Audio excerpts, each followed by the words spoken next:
তোমরা যে না বুঝা পড়তেছো, তোমরা কি জানো না যে কোরআন শরীফ না বুঝা পড়লে কোনো সওয়াব নেই? রাসূল সাল্লাল্লাহু আলাইহি সাল্লাম তো বলেছেন না বুঝে পড়লেও সওয়াব আছে।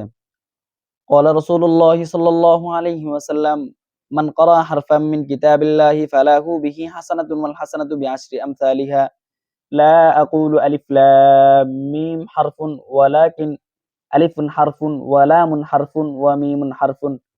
যে ব্যক্তি কোরআনুল কারীমের একটি হরফ পাঠ করবে তার জন্য নেকি হবে, আর একটি নেকি 10 গুণ সওয়াব হয়, অর্থাৎ প্রতিটি হরফে 10টি নেকি পাওয়া যায়।